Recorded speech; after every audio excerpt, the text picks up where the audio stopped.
for it. Thank you, everybody. Thank you all for attending. I really appreciate your attendance in this session. This is the session on dark sky policy engagement. Today, we're going to have three speakers talk about some of the needs and desires and how we move forward with engaging people in policy. We're going to start off with Rick Utting. Rick serves as a senior outdoor lighting advisor for Clanton and Associates, an award-winning lighting design and engineering firm based in Boulder, Colorado. Rick also serves as the vice chair of the Illuminating Engineering Society's Outdoor Nighttime Environment Committee and as a policy advisor to DarkSky International. Next up, we'll have Jana Yakoshina. She's a distinguished lawyer, researcher, and educator in dark sky protection in space law. Jana is pursuing a PhD at the University of Ghent, where she contributes to the Plan B project, helping shape policies that address light pollution as a critical environmental issue. As Deputy Executive Director at the Space Court Foundation, she also oversees global regulatory initiatives like the Big Book of Space Law. Jana has collaborated with prominent organizations, the EU Commission, including the EU Commission, DarkSky International, and the International Astronomical Union, advancing legal frameworks for protecting dark and quiet skies. She's also a board member of Living Night, Belgium's dark sky organization. And I'm Brian Liebel. I'm the DarkSky Chief Programs Officer. My job is responsible for brainstorming and putting together DarkSky implementation programs that promote responsible lighting to preserve and protect dark skies.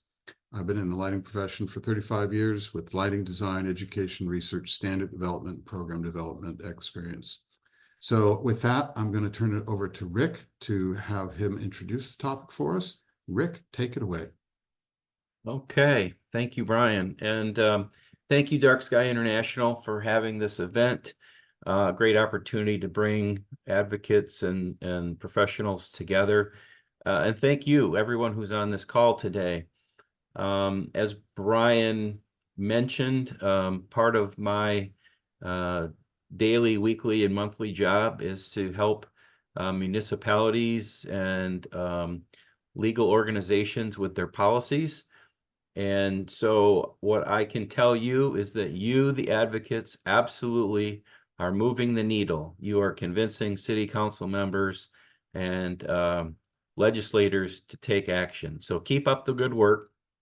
Thanks for being on this call. And I'd like to share my screen with you and share some slides with you. So let's go with this.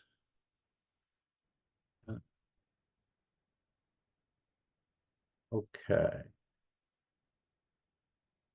Brian, can you confirm if my screen is visible? You are good, Rick. It all looks good.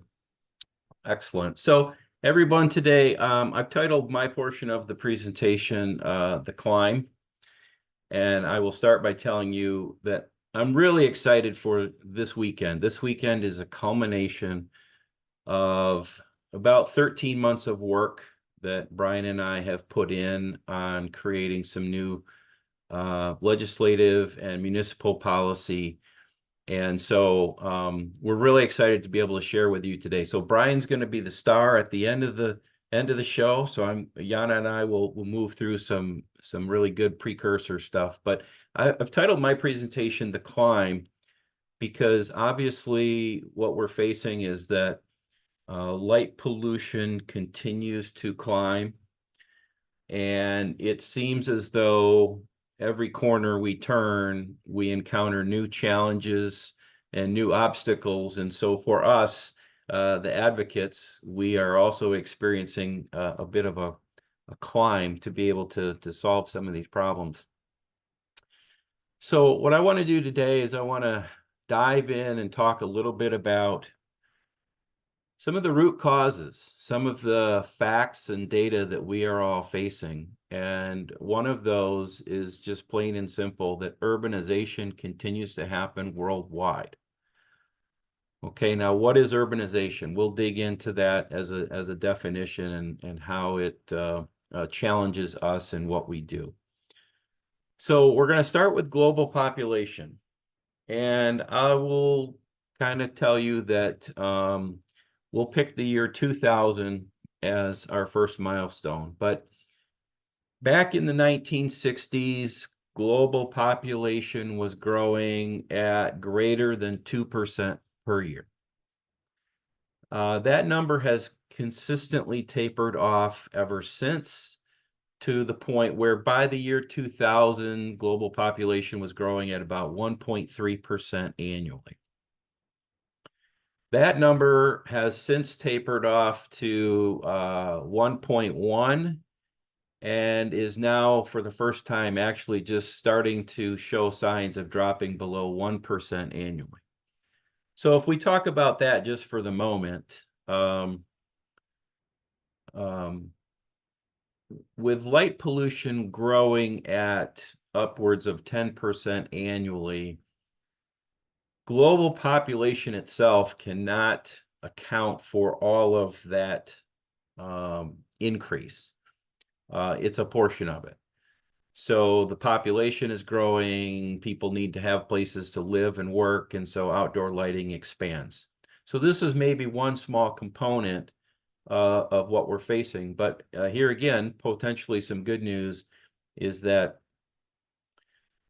the projection is that the global population will continue to decline in growth rate to about a 0.85% annually, to the point where since 2000, we've gone from 6 billion people on the planet to 8 billion people. And by 2050, we'll be at about 10 billion people. And you can see that the projections are that the growth rate is slowing, and that will start to taper off. But this is a key component to the statistics we look at, because where are these people going? Where are they living? Where are they working? Well, they're going to urban environments. The worldwide trend, and you can see here, probably makes sense to everybody, but countries have X amount of land and property to deal with. And so as their populations grow or change, people are finding urban environments to be a convenient way to share some of the resources, share transportation, share housing, share, food distribution. And so you can see Japan, the United States, China, and the world average, more and more people are living and migrating towards urban environments. And so this is in itself potentially a good piece of news that people are willing to share, as opposed to urban sprawl or just this continued proliferation of developing what was once vacant land. Now we're actually concentrating the population into areas a little bit. So what that does is that creates something that I call the 100% corner. So this is an area in the urban environment where property owners and landlords want to be, because this is the area where the people, the population want to be. Therefore, they are customers. Therefore, landlords can rent out space, and store owners can set up their shop. And it tends to be where landlords can charge the highest price because it's such a popular area. And so the 100% corner in an urban environment is very, very important to the extent where in this picture, this happens to be New York City, and this is Bryant Park in what was basically the 100% corner. And now New York has probably 300% corners, 3 areas where developers have been able to create outdoor public space, which is very desirable for people who live in urban environments. So the 100% corner is an element of urbanization that we need to pay attention to, and we need to pay attention to it at night. The productivity of the human day has expanded into night because of our ability to have lighting. We can do more throughout the day, including hours of night. And so these outdoor spaces in the urban environment are becoming really, really popular, not only during the day, when people traditionally worked from 9 to 5 in their office job, but now very much so at night. And so we have to ask ourselves, what does the urban environment look like at night? And if we can spend time focusing on those areas, we are potentially affecting not only the major portion of the global population, but the trend of adding more to that segment. So this is a reality that everyone should understand that we are facing. Now, this happens to be a United States model here, but I got to believe that this somewhat exists internationally. So governments and landlords and developers pay attention to this model. So on the left-hand side, there's something here that's called the healthy growth cycle. And the idea here is that down in the lower left-hand corner, you see this influx of positive net migration. You're adding population to an area. Now, that could be just through birth rates or people moving. But the bottom line is that there's growth in population. So if you can create economic vibrancy for that population, A, you might actually attract the population, or B, when the population arrives, they have jobs, which means they're paying tax revenue. So now the territory, the state or the municipality has more people who are paying tax, so they create more revenue. Well, now if they have more revenue, they can add more public investment. They can create outdoor spaces and amenity and hospitality and services for people. And then that cycle comes back around to you've got this really thriving community where people want to be. And so more people move there. And so it's a very healthy cycle of attracting population. This is a thing that states and cities talk about, is how they can compete against another city or state to attract population, a certain kind of population, and create this healthy environment. Okay. The converse of that is an area of depressed growth where you have people leaving, you have jobs leaving, you have tax base leaving, and now the state can't really do anything, and they're not creating services or spaces where people want to be, and it's a very negative cycle. So you can imagine the passion and the competition between cities to attract this population. So how do they do it? What are they doing? Well, what we see is we see a continued interest in people wanting to connect with the outdoors. People will look for urban environments that have some connection to nature, green space, areas of community, and like in this picture, you can see it's just a highly developed public space with amenity and landscape potential, entertainment spaces. And so architecture, landscape architecture are called in to really start to think about the urban environment. So now we want to eliminate unwanted spaces. You know, this picture is the area underneath an elevated train system, which previously would be thought of as something that was dark or dingy or scary or a place that you wouldn't want to be. And so now they're developing these areas to be parks and rest areas and places that people want to be. Rooftops. We can develop rooftops now to be much more elegant than they used to be. They can be fully landscaped with grass and trees and rest areas and beautiful areas. And again, all of these outdoor spaces are needing light at night because the human day extends into those hours. Designers are being asked to create unique experiences.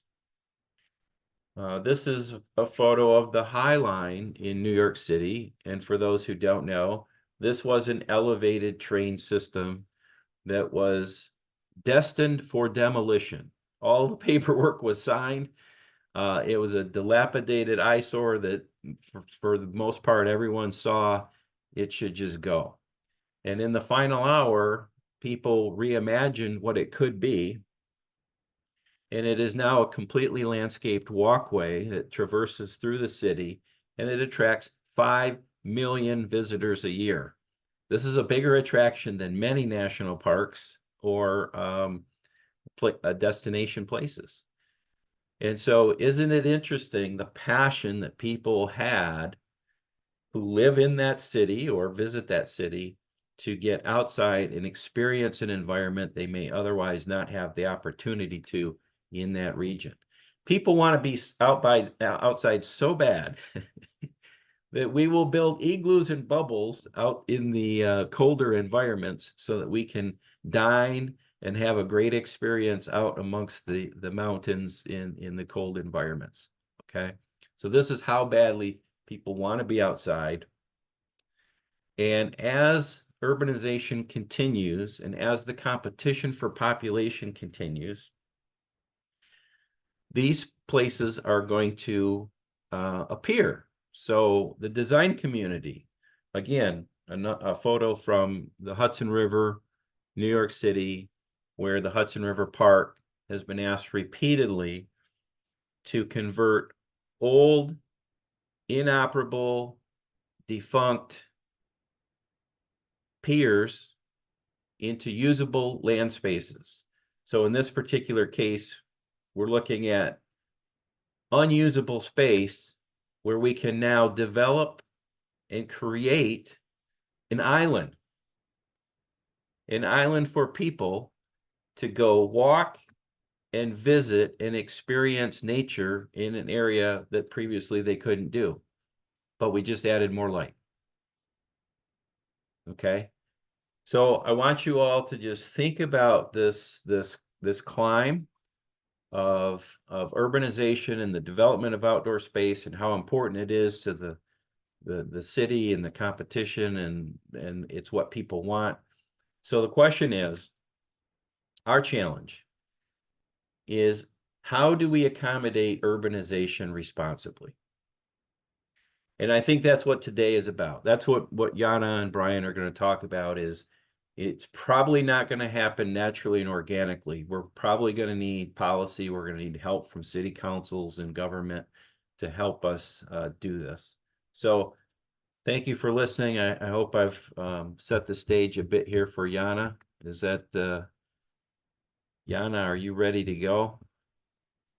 Yes, thank you, Rick. It was a wonderful introduction to make us think what we can do with our urban environments. I would like to start with thanking DarkSky International for having this amazing event and for inviting me to contribute to this amazing policy panel. Let me share my screen.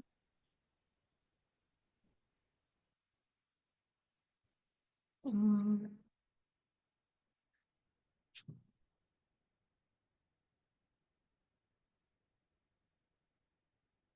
Okay, can you see my screen?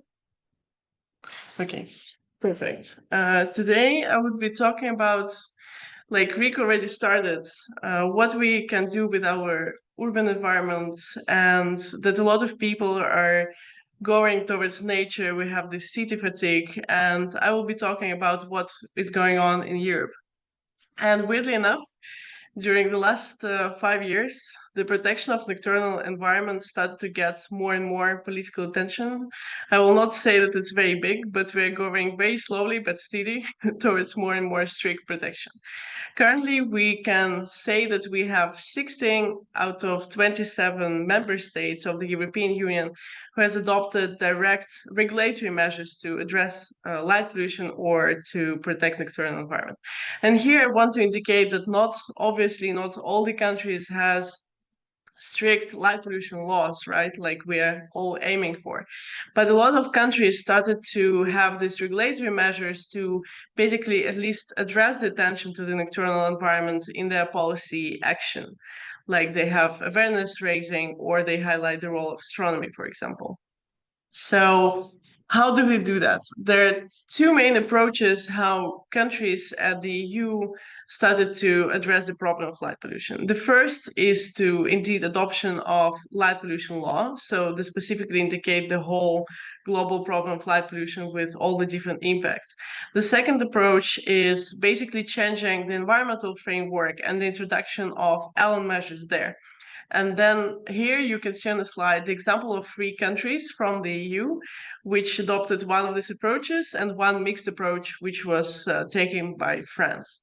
So I would like to start with Croatia. Croatia adopted the strict light pollution law, Act on the Protection Against Light Pollution in 2021, and they also adopted 3 ordinances. I will not focus on the specific measures.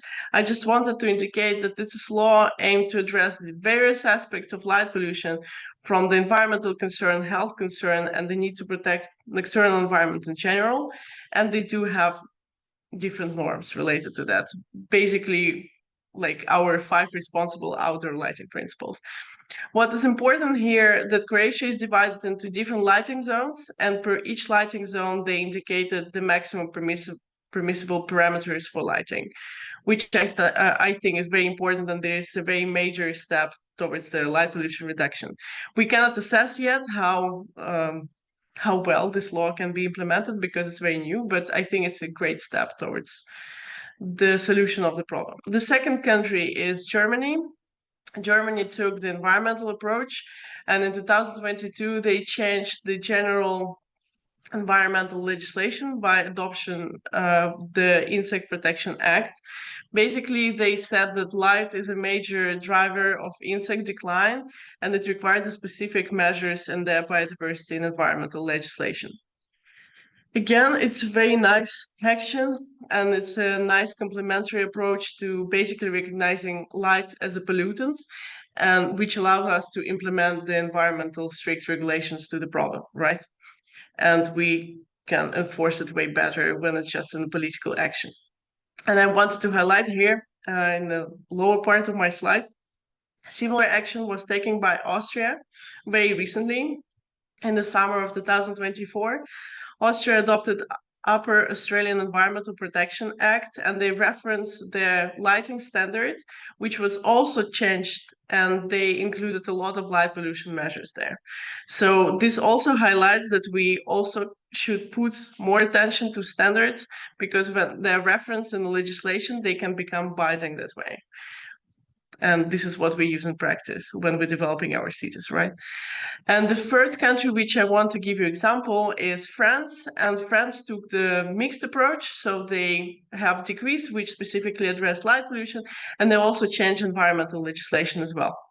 What is important for France, all the regulations will become binding from 2025, and they also have sanctions for non-compliance with these regulations, which is very important for the potential enforceability of these regulatory measures.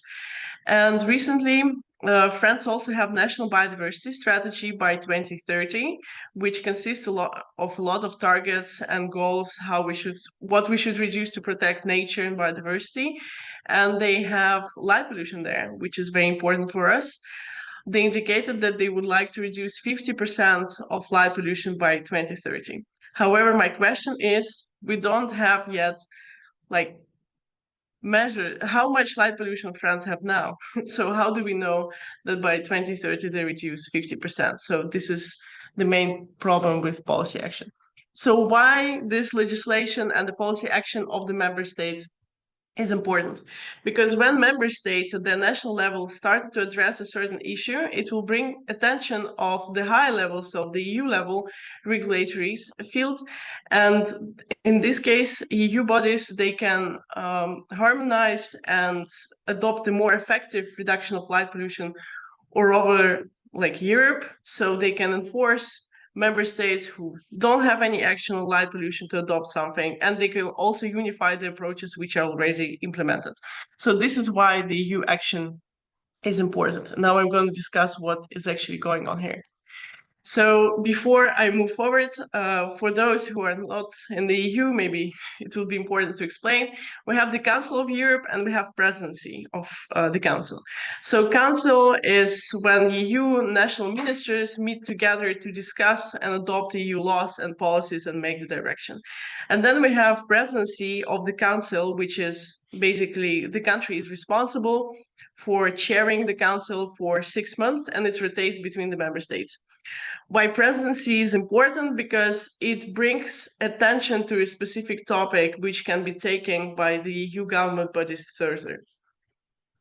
And what we're trying to do here, we're trying to push the subject of light pollution or protection of nocturnal environment within the presidencies of the EU Council. So it's all started back in 2022 when light pollution has been chosen as one of the Ministries of the Environment of Czech Republic priorities for the presidency. They host an international workshop on light pollution, which was attended by experts from 19 member states and also experts from other organizations such as the European Commission, DarkSky International, European Environmental Agency, and also experts from lighting industry, which is very important because we have to also communicate it to the lighting experts as well, right? They also have to know that lighting can create certain level of problems, not only the comfort. We're at that level now. This meeting resulted in Brno appeal to reduce light pollution in Europe. Why this document is important? It explains why light pollution is an issue and what European Union can do to reduce the problem at the EU level. So they called EU to take action to reduce light pollution. This appeal was communicated to the Commission, so it was the first step to raising political awareness of the issue at the EU level. The next step was the Spanish presidency, and last November in 2023, there was a meeting on light pollution challenges and responses for monitoring. This meeting was organized by Spanish Ministry of Science and Innovation, and it also includes different representatives from different member states and also different organizations. This meeting was specifically dedicated to the problem of monitoring and measurements of light pollution, and also how should we shape the regulatory framework to address it. Again, the result of this meeting was successful, and we have drafted a manifesto for tackling light pollution and proposing EU light pollution monitoring. I will come back to the manifesto a bit later in my talk to explain main points of it. And then all this action also was followed up by the conference on light pollution, which was organized by Czechia as well this year. It included more than 80 experts, and then the discussion was taken by environmental ministries of different countries, and politicians basically highlights that we have to change our attitude to lighting, and we have to start thinking how we actually can protect the nocturnal environment. So again, we're slowly but moving into the direction of the EU action. Another aspect of the EU action is that the European Union funds a lot of projects, as you may know, and I want to highlight one project which started in January this year. It's Plan B project, which with the main goal of, like, basically we have three main outputs. The first output is the creation of knowledge database. So we trying to collect the information on what do we know about light pollution impacts on the terrestrial biodiversity and ecosystem services and what are the gaps. And it's not only important for the researchers, but also for decision makers, because potentially we can use this database for environmental impact assessment. The second aspect of the key outputs is regulatory framework. So we're developing policy briefs, how to address light pollution. Like we will support the previous action of the presidencies. We will highlight the action which is going on worldwide, which you are guys doing, which is amazing. So we can show the Commission that it's actually a major concern nowadays. And the third action, we're developing the handbook of solutions on how to reduce light pollution. The solutions of 5 different categories, including biology, social, regulatory, technical, and other solutions which you can think of. And another project, which is our sister project, is Aquaplan, and they're focusing on the aquatic environment, and we are working together because if we talk about light pollution, it's a pretty concern which touch different environments, right? So I want to come back to Manifesto and bring your attention to Light Pollution Manifesto, which we drafted during Spanish presidency.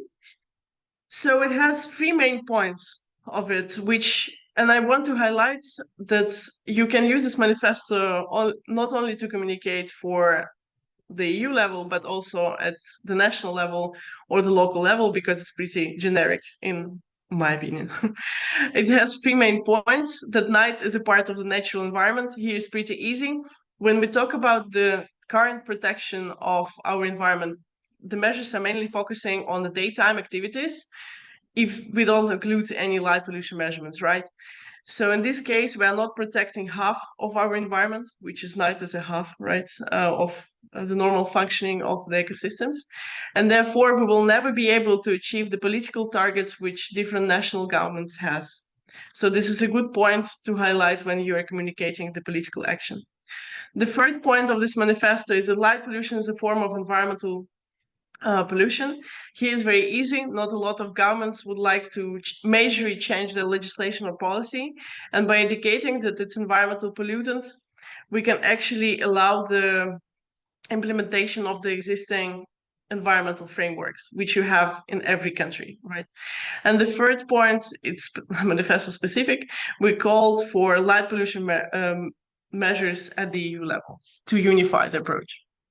So this manifesto, again, brings political attention and raises awareness. So feel free to use the text for your government. It proposed the action for the EU and the member states. So again, it has national aspect to it as well.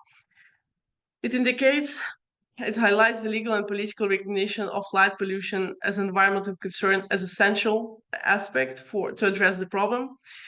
And we will take this manifesto and we'll communicate it for the future presidencies. Like upcoming presidency is Polish presidency, and we're working towards again to have this meeting to be able to invite the speakers from the different countries and to talk about the problem, and again to bring additional document to the Commission to expand the attention further.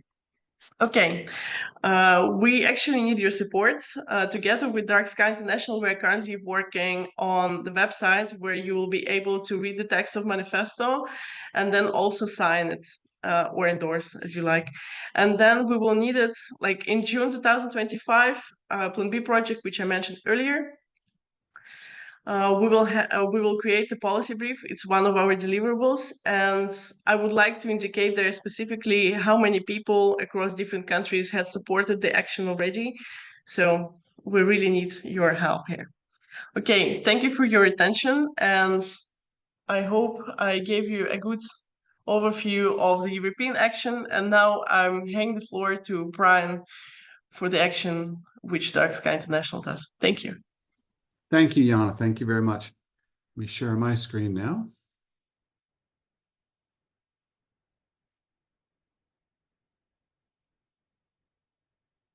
Okay, is everybody seeing my screen? Okay. DarkSky International has embarked on this, as Rick mentioned. We've been looking at this for a year about what we can do to create some templates for local municipal codes and regional laws. And one might say, well, why are you doing this?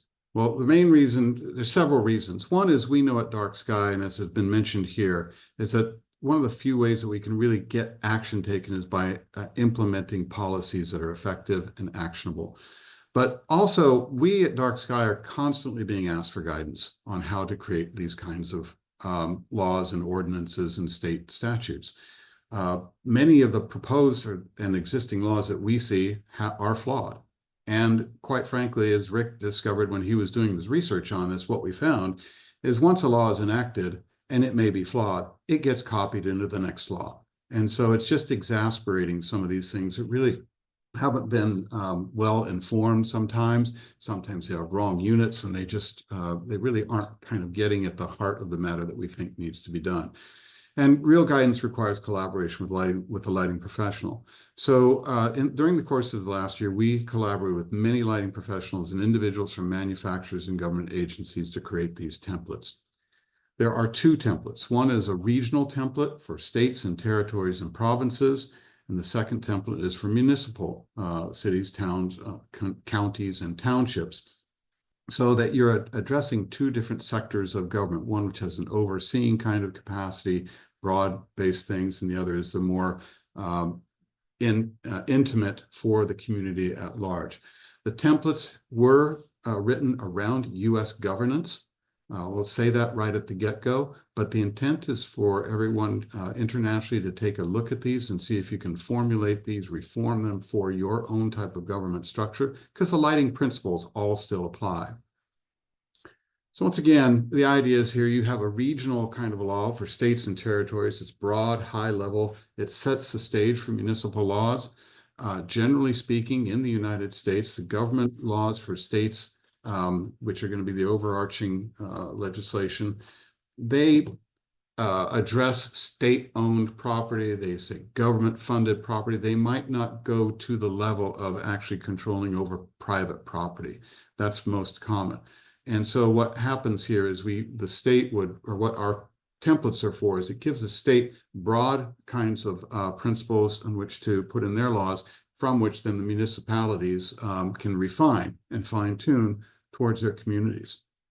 And so these municipalities might be cities, they might be counties, they might be homeowners associations or certain districts, so they can govern themselves and create these lighting policies for themselves. The objectives of these templates, in terms of what we put together as language, these are very sort of simple, implementable, step-by-step kinds of things. They must have reasonable, actionable, and effective measures. That means that nothing is out of line, nothing is going to be too cost prohibitive. It has to be actionable. In other words, you can do it. It's not impossible to achieve. And effective means it must achieve the objectives of reducing light pollution or mitigating light pollution and reaching quality lighting standards. It must be understandable and concise. If it gets too complicated, it really won't go very far in legislation in communities or at state level. It needs to have accurate terminology and definitions, and they have to have options to fit the needs of the local municipality, whether that's the state or the territory, or whatever. We've built it so that you can use these templates and create your own options. Generally speaking, the criteria is we want these things to get passed. And oftentimes what we've noticed is as people start getting into these things and trying to create them, if they get too complicated, if they get too verbose, if they don't meet these objectives, then oftentimes they won't get passed. So we have a great format. We have a great platform on which to launch this thing. And it's called the 5 Principles. It's really simple. Light has to be useful. It has to be targeted. We should keep it at the low level and not overlight. It should be controlled so it's turned off when no one's there, or dimmed when there's not that many people there. And it should be warm colored because we know that blue light scatters more and causes more light pollution. Those are the 5 principles. So how do we take that into the next step of saying, how do we formulate policy? Keep these things simple messages. No uplight. That's not useful. Uplight is not useful. It's not useful for the birds up that are flying up there. In fact, it's harmful to them. That's a simple principle. Avoid light trespass. In other words, keep your light on your own property. Don't intrude upon mine. Everybody kind of gets that. Don't overlight because it's unnecessary and it wastes energy.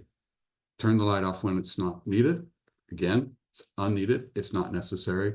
Keep it warmer to reduce light pollution and better for the environment. If you keep these messages simple, then the people in the cities and the states, what are they going to object to? These are all positive things. These are all responsible lighting measures that should be followed. And then the next asked question is, well, why is this important? We're improving the quality of light. You're promoting protection against light trespass. Again, you're keeping it so you're not disturbing other people. That's a good thing. It promotes a healthier environment for humans, plants, and animals. It preserves the dark sky for the community and bordering areas. This is really important for communities near national parks or reserves or places that have naturally dark skies. because every city has an impact on that. Where I live in Florida, as an example, if I go to Everglades National Park, I don't get that dark of a sky. Why? Because of the skyline in Miami and the east coast of Florida.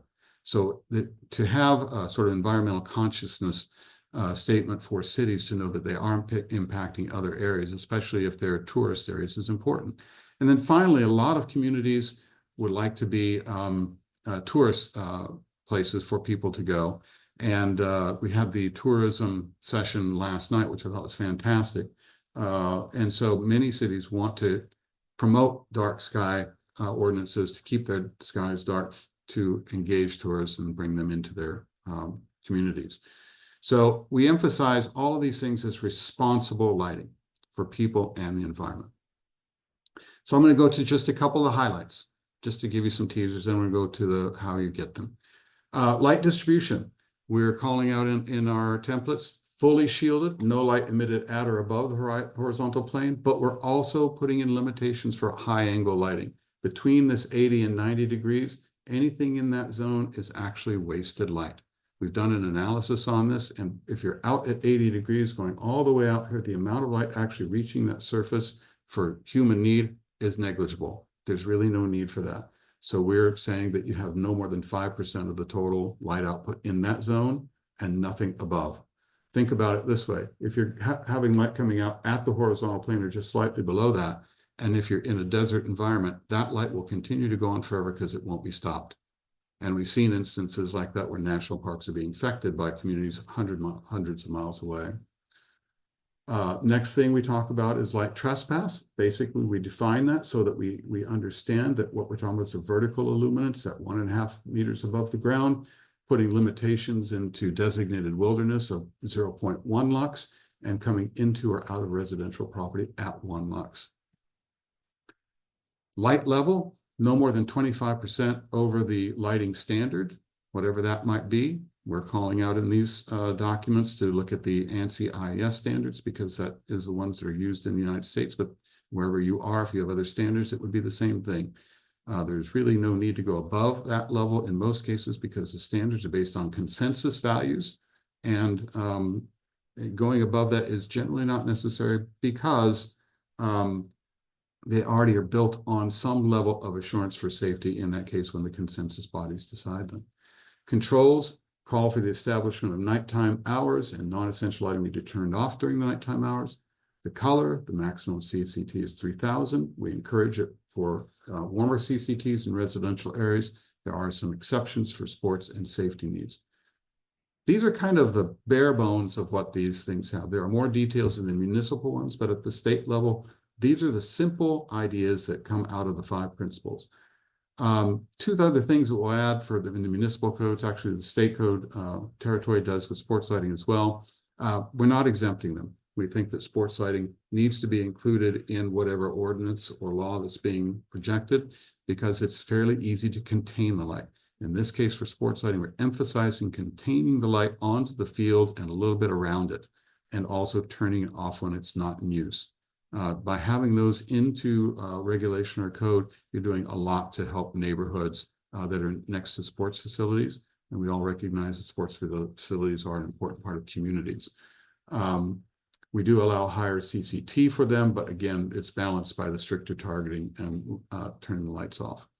And then we have a provision for residential areas in the municipal template that if you have lighting zones, and we really do promote communities and selecting lighting zones, coming up with a plan, then we have measurements or a requirement in here that depending on the housing density and the lighting zone that you're in, then there would be a total lumen allowance for each residential unit in that zone.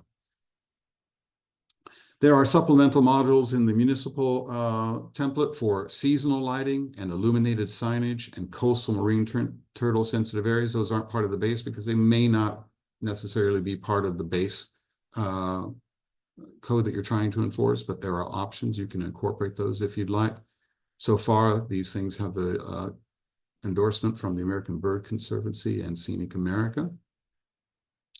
And finally, we have the DarkSky Recognized program, which is a program that we've established. So if your enacted law meets the requirements of the templates, then it can become DarkSky recognized. DarkSky has this program in which we will, as you're working on it, if you'd like DarkSky to review the work that you're doing to make sure that it's following the template, then we can do that. And then once it's adopted, we can take a look at the final code that's been established, see if it meets it, and then you can be DarkSky recognized officially once it's enacted. So with that, I'm going to move to the website and show you how to get to these. When you go to the DarkSky website, you'll say no thanks to the pop-up ad first. And then you're going to, there are two places on where you can get this, either what we do or get involved. If you go to what we do, you'll see that under advancing responsible outdoor lighting, we have view codes and statutes. That gets you to this page, creating codes and statutes. The other way to get there is get involved.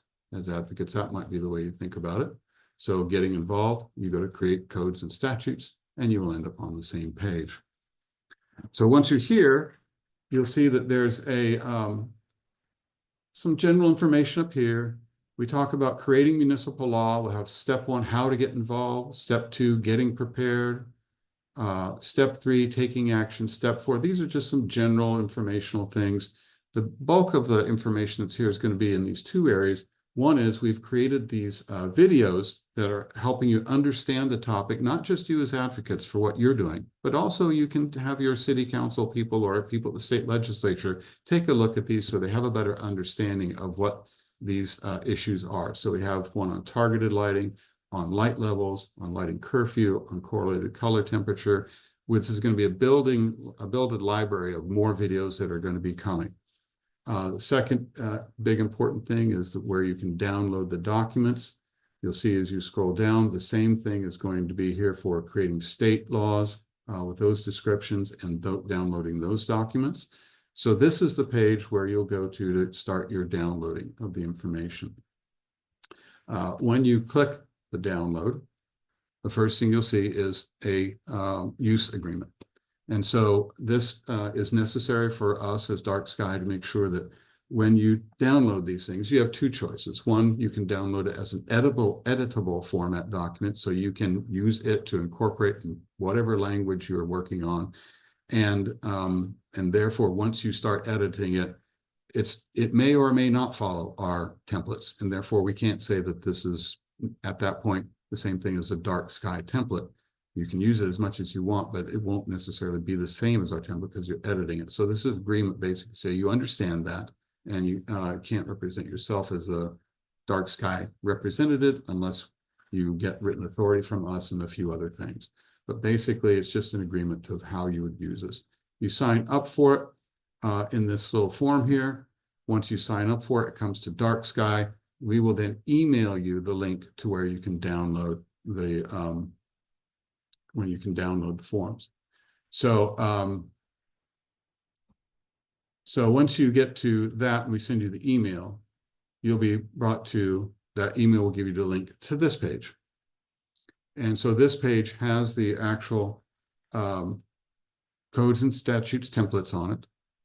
And again, the description of them with the municipal ordinance and the state ordinances. You'll see that here are the municipal ordinances with the PDF, the Word document, and the supplemental items. For the state legislation, you'll see the PDF, the Word document, and there's an introductory letter that's been crafted. It's pretty targeted towards state officials here, but you can take a look at this and see how it fits for your government. It's a way of introducing this into the higher level government people so they can see it. It's a 2-page thing that's very brief, and it introduces the topic very well. We think that's really important to kind of get your foot in the door, because a lot of time the people who are enacting these laws, they don't have a lot of time, or they just want to see the sort of the brief on it to see if they have an interest in it. So let's take a look, and I'll just show you a bit about how to navigate these. This is going to be the municipal ordinance template. And once you get in here, you'll see there's some introduction work that talks about what it is, table of contents. And these are things I want to point out. So when you first see it, you'll understand how to use it. You'll notice that there are things in red brackets, and in those red brackets are the things that you will fill out with your city council people or whoever's going to be writing this thing. to fill it out towards a language that is specific to your needs. So you fill in your municipality's name, whether it's a law, it's a statute, it's a code, it's a whatever it's going to be. And so the red is that. Then you'll notice blue writing in here. And the blue writing in here is really just guidance language. It's telling you possibly what your options are. It's introducing material that follows below. It's just extra language to help you navigate through the document and make choices in some cases. So we start off with the general things that we have in the United States, which is the purpose, why you're doing this. Basically, they're called recitals sometimes, why the community might be doing it, where it applies. We then have a list of exemptions. From there, we have a list of prohibitions, things that are going to be prohibited once this thing is put in place. And then we get to the real meat of the language here, which, as you'll notice, these are the requirements for the municipal ordinance template. It's one page. It's very simple and very direct. It follows exactly what we were talking about when we started this thing. It talks about light level, it talks about light distribution, it talks about light trespass, curfew, controls, and spectrum. Simple, direct, achievable, and actable. We then come up with sections on the residential use. And here's the table that we talked about in terms of the lumen allowance, total lumen allowance for residents based on the lighting zones as well as the housing density. And then a section here for non-residential use in terms of light trespass, how that might be looked at. And then there's a section on sports lighting, which gives 3 choices on how to deal with that. From one being a sort of a base level, which is the 85% containment, up to and including getting DarkSky certification, which has much stricter requirements in terms of the light that's coming off-site than that. Then working with your municipality or your state, in this case municipality, you'll work on the administrative requirements. These are the general things that we see most often, and then the enforcement and penalty clauses. Those are going to be very much worked out with your local government agencies and how they want to work on that. Again, we put in there the things that we see most often, and this is a template for you to use as a model. The other thing, though, is it's really important, are definitions.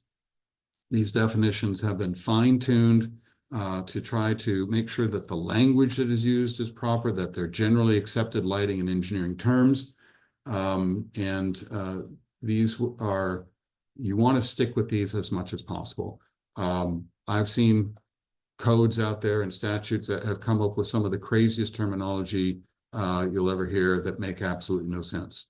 Stick with the terms in here and use them properly, and it will go a long way towards being able to be enforced, and having standard definitions in terms is really important. We then have an example here of how one might do the lighting zones in the municipal code. So I just want to go through this with you to show you why we did it, what the general gist of it is, how to go about it, where they are, what they look like.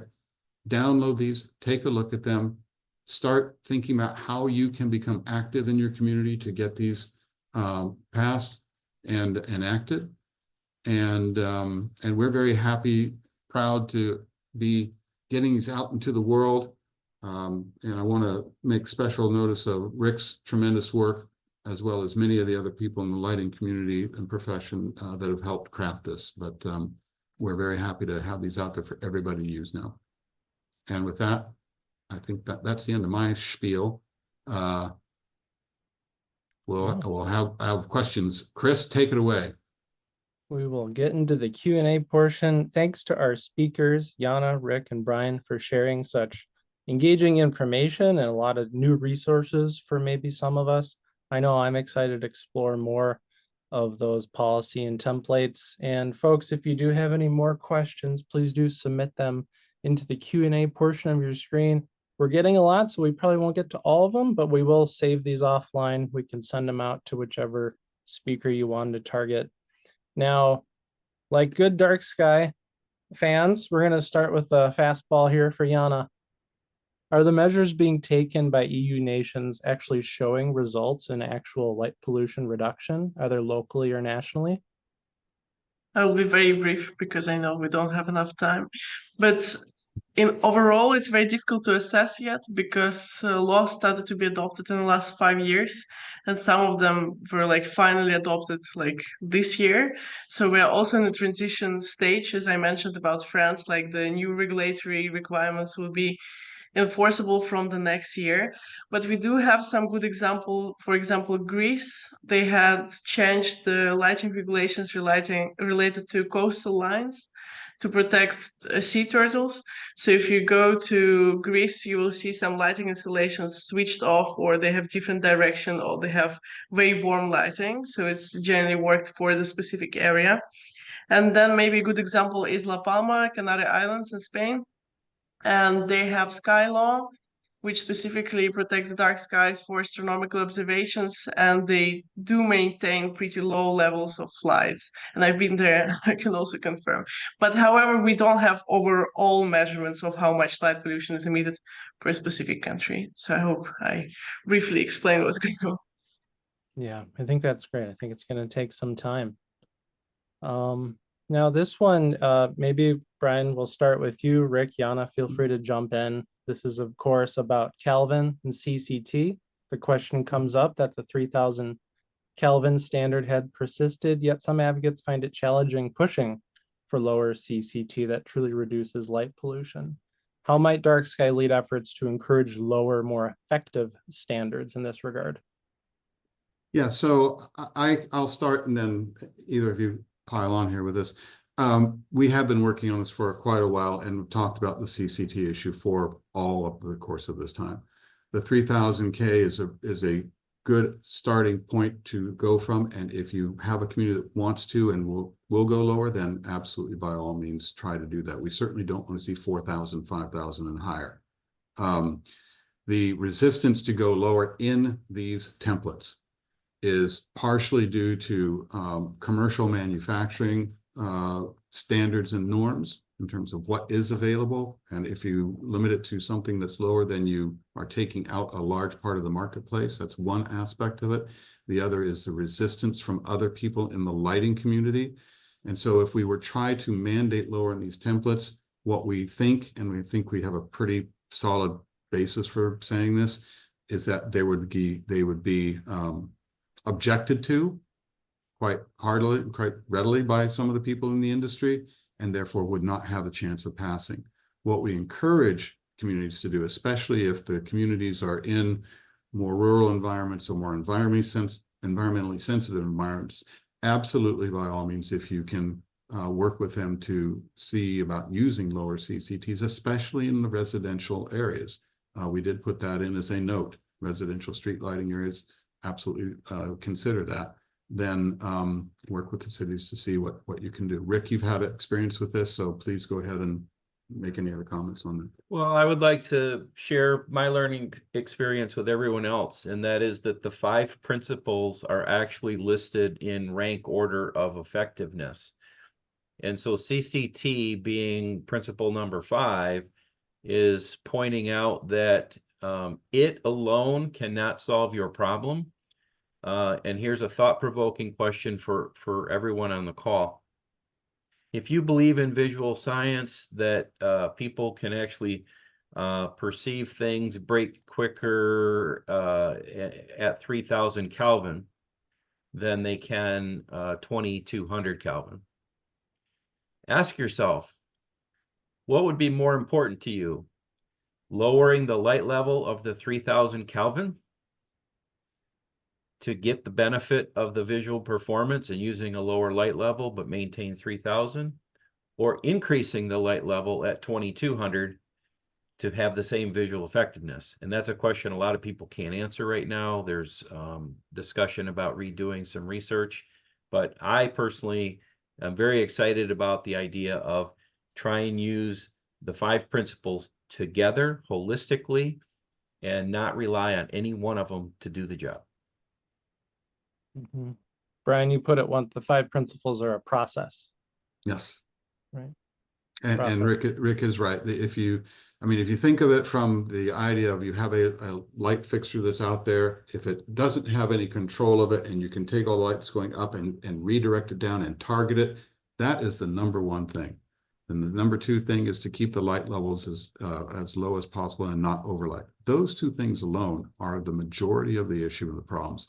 Even in the work with the biologists that I know that are working with animal life, its spectrum is a part of it, but light level is the more predominant factor that's having negative effects on the environment.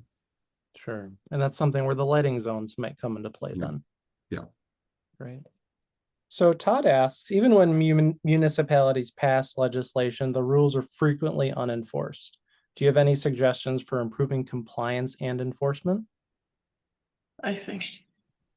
Go ahead, Yana. Who wants to start? Okay, I can start. I thought about it because the main problem with light pollution regulations is actually, first of all, in my opinion, we should define competence. So we should indicate which government body is actually responsible for light pollution control.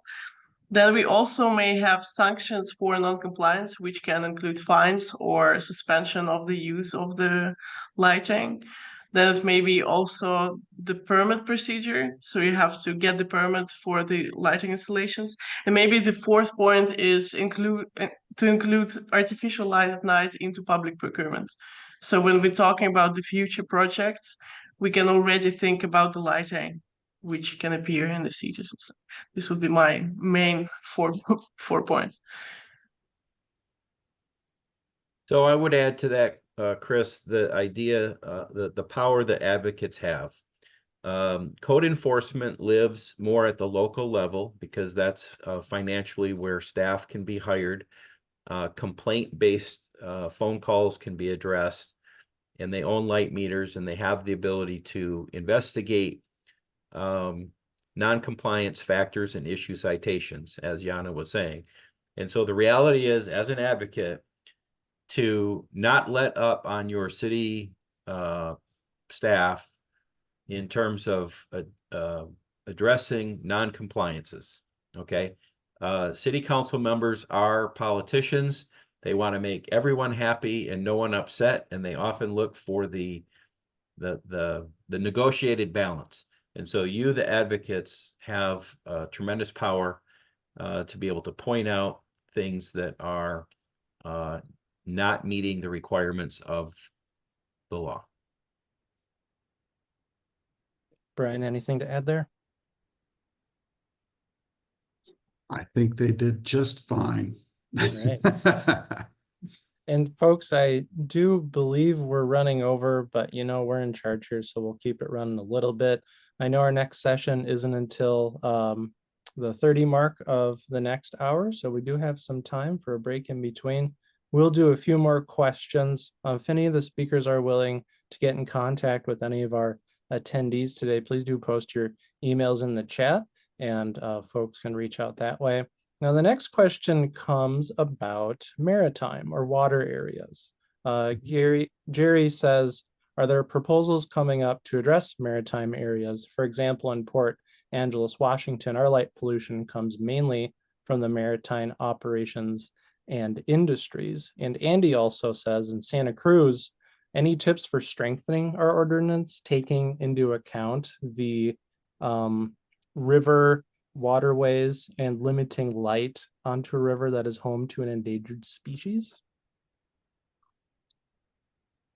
Well, Brian, you take the big one, Brian, and then maybe I'll take the Santa Cruz one. Okay, so we do have one of the provisions in terms of light trespass has to do with the limiting the amount of light that enters the waters of America, which is a recognized protection area. So that is in there. If you are, this is a town and an area that is particularly sensitive for to that, then there might be other provisions to consider. I mean, we do have the sea turtle thing as an example that is for that type of thing. I'll also let you know that the DarkSky right now, we are working on a recognition program or a DarkSky approved program similar to sports lighting for ports specifically. And in this case, this program will be even somewhat more limited than this ordinance is, because you will not be able to have allowed any light above 80 degrees under this program.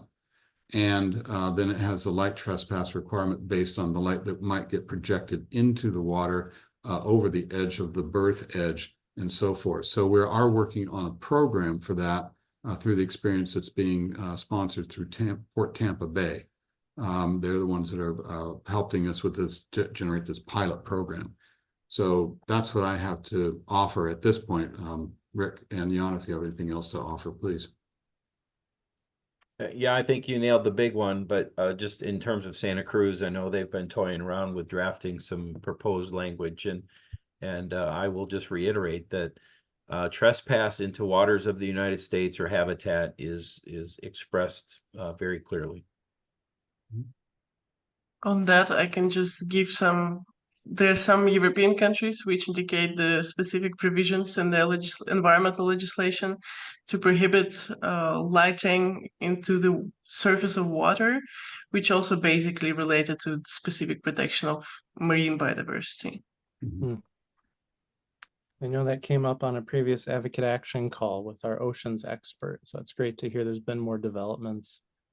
Cindy asks, do you define lights that are installed indoors directly by glass or other see-through materials as being included in the rules of these ordinances?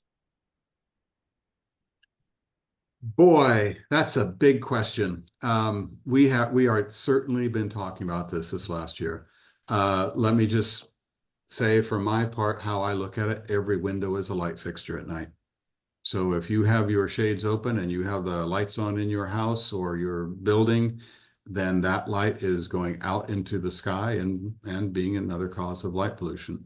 If you think that when you see the satellite images and you see the city of New York, if you think all that light pollution is coming from the street lights, I have another story for you. It's the buildings that are causing it. And so that then starts leading you down into a totally different pathway of how do you regulate interior lighting for the sake of the outdoor environment. And that becomes a whole different issue. I can say that we are talking about it. This first stab that we have on this policy is for outdoor lighting specifically, but we do expect to evolve and start working our way into that discussion because there's another related topic, which is light coming out from greenhouses. And so we are very well aware of that. And I think that this is kind of a first step towards us moving in this direction for policy, but it is a very good and complicated issue. Yeah, I'd like to add, build on what Brian just said. We're very excited about the format of these policies because they're expandable. They're modular. So the ability to add future guidance on greenhouses exists. The ability to add future guidance on areas surrounding observatory exists. But we have some really great partners. And so I think it's worth saying that the American Bird Conservancy currently has some really great guidance regarding glazing and window treatments to prevent bird collisions. And we would like to point to their guidance as much as they want to point to our guidance. Similarly, the American Astronomical Society has some preliminary guidance on observatory lighting. And as much as they want to point to our work, we'd like to point to their work. So just keep that in mind that, as Brian said, this will be a continued dynamic evolution and expansion of guidance. Great. Well, we'll do one more question and then wrap up, starting with you, Yana. If I was a new advocate just getting started in my dark sky journey, where would you tell me to go and what are my first steps? At the beginning. I don't know. I think you have to get acquainted with DarkSky International website to see what are the main resources, what is the main research aspects about how light pollution impacts different fields, because we're not talking about environment, right? Because the main subject of our conversation was environment. It's also human health, indigenous communities, astronomy. And then when you get some basic knowledge, you start talking to your closest people. This is how I did it. I just started to talk to my closest friends, partner, and my family about, look, guys, this is an issue. And then these people start to pay attention to light, and then you get more knowledge, and then you start giving local workshops, which are very interesting because you get people who sometimes know absolutely nothing about the problem or never thought about it. So this would be the path. Yeah, Rick, same question. If I'm an advocate wanting to get started changing my local ordinances, where would you tell me to start? Well, I'm very excited about the new DarkSky page because it very clearly says step 1, how do I get involved? Step 2, get prepared. So if you want to get prepared with your local government, learn who they are, how they operate, when they meet, and if you even have a local ordinance already in place, you can find that online with some minimal research. And then step 3 is taking action. To contact the city council member is relatively easy, and to let them know that you might have a concern about language in the existing ordinance or that maybe one doesn't exist at all. That's what these templates are for. You can literally download them, put in some language that you feel is appropriate for the local environment, and turn it over to the city council member and say, this is what I'd like to see our city do. And if you have friends that you can add to the list of, this is what we recommend, that pressure forces the city council members to bring it up to their meeting and discuss it. And I've seen it, this is what I see on a weekly basis, on a monthly basis, is that this is the thing that gets it on the agenda. Nice. I like that. Brian. I'll just add one thing to Yeah. that, and that is when you look at your city council or whatever governing body that you're looking for, see if you can find some background on them to find out which one is going to be the best champion for the cause.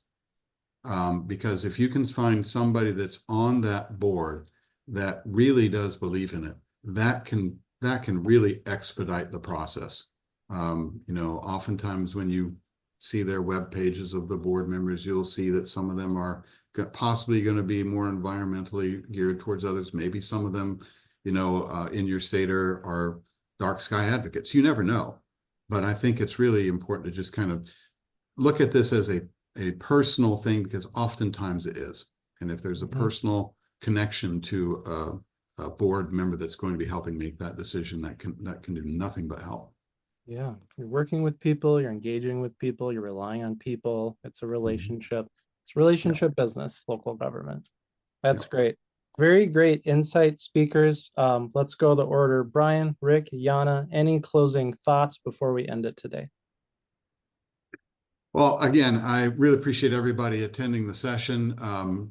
Please take a look at these templates. Please start using it. Please start spreading the word. These are, we hope, something that'll be very productive for everybody to use. And we're looking for feedback, of course, as these things are developing. And thanks for attending. Yeah, I'm just going to say thank you to everyone. Again, I can't stress enough that people on this call and DarkSky International putting this forum together, this is how it begins and this is how change happens. I see it every week. And for me, also, thank you everybody for being here with us. And thank you, DarkSky International, again for this amazing, insightful panel. And for me, also, don't forget about the European Manifesto, which is not as detailed as your ordinances, but it brings just some generic points for initial discussion, I think. Thank you. Wonderful. Well, thank you again, speakers. Thank you, everybody who is in attendance today. Hopefully we'll see you at the next session, which is our DarkSky Awards ceremony, starting in about a half an hour, followed by the DarkSky Awards virtual social hour, which you get to engage, network, connect with some of the award winners. And then in about 2 hours, we'll kick off our closing keynote with, you'll see Nalini again, Ruskin, and our closing keynote speaker, Travis Nowitzki. So I look forward to seeing you all there. Have a great day, and we'll talk soon. Thank you all. Thank you. Bye.